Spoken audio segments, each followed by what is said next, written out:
Good morning everyone. মই এটি নতুন ভিডিঅ'ৰ সৈতে সকলোলৈ পুনৰবাৰ স্বাগতম জনাইছোঁ। এতিয়া মৰ্ণিং এইটো চোৱা, মৰ্ণিং বাজিছে 5:30। মই তাকে অকণমান ৰানিঙৰ কাৰণে ওলাই আহিলোঁ। ৰাতিপুৱা মানে ৰেগুলাৰ কণ্টিনিউ মই মেক্সিমাম ধৰি লওক 4-5 কিলোমিটাৰ বা 6-7 কিলোমিটাৰমান কণ্টিনিউ ৰানিং কৰোঁ। তাকে মানে নিজৰ ফিটনেছটো ভালে ৰাখিবৰ কাৰণে মই ৰানিং কৰোঁ। আৰু তোমালোকো যিসকলে ধৰি লওক ডিফেন্সৰ কাৰণে প্ৰিপেৰেশ্যন চলাই আছে, সকলোৱে ধুনীয়াকৈ প্ৰিপেৰেশ্যন চলাই থকা, কিয়নো যোৱাকালি 3 তাৰিখ, কালি এপইণ্টমেণ্ট লেটাৰ এফালৰ পৰা এইটো ৰাস্তাৰ পৰা এনেকৈ ৰানিং কৰোঁ। পৰা এইপিনে যাওঁ, এইপিনে ট্ৰেইন ষ্টেচন আছে। মই যোনটো জেগাত আছোঁ মানে তাত ফিল্ডখন অকণমান সৰু, তাত প্ৰেক্টিছ কৰিবৰ কাৰণে অকণমান অসুবিধা হয়। সেইকাৰণে মানে ৰাস্তাতে প্ৰেক্টিছ কৰোঁ। এতিয়া ঠাণ্ডাৰ দিন, কুঁৱলী পৰি আছে পূৰা ধুনীয়াকৈ বগাকৈ। সেইকাৰণে সকলোৱে ধুনীয়াকৈ প্ৰেক্টিছ কৰি থকা, চিন্তা কৰাৰ প্ৰয়োজন নাই। আৰু ভেকেঞ্চি আহি আছে, আৰু এতিয়া আৰু 4-5টা বাজিছে ন, অকণমান গাড়ী মটৰবিলাক আহে, মানে অকণমান অসুবিধা হয় আৰু প্ৰেক্টিছ কৰিবৰ কাৰণে।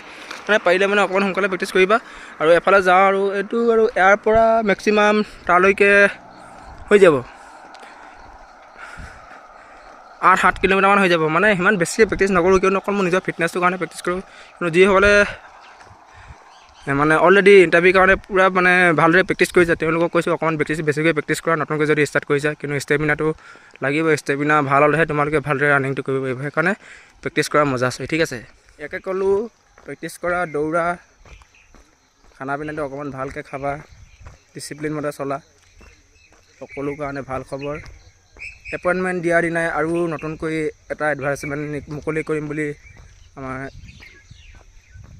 মামাই বুলি কৈছোঁ, আৰু সকলোৱে মামা বুলি চিনি পায়, নাই নহয়, মুকলি কৰিব। সেইকাৰণে প্ৰেক্টিছ কৰি থকা মজা আছে, যাতে পাছত একো এটা সমস্যাত ভুগিবলগীয়া নহয়। পঢ়া, দৌৰা, লং জাম্প মাৰা, ঠিক আছে। আৰু বেলেগকৈ ক'বলগীয়া নাই। ভেকেঞ্চি যেতিয়া মুকলি হ'ব তাৰ ওপৰত মই নিশ্চয় ভিডিঅ' বনাবলৈ চেষ্টা কৰিম। আৰু আজিলৈ ভিডিঅ'টো বেছি দীঘলীয়া নকৰোঁ। সকলোলৈ যিসকলে এপইণ্টমেণ্ট পালে সকলোলৈ আন্তৰিক শুভেচ্ছা জ্ঞাপন কৰিছোঁ মোৰ ফালৰ পৰা।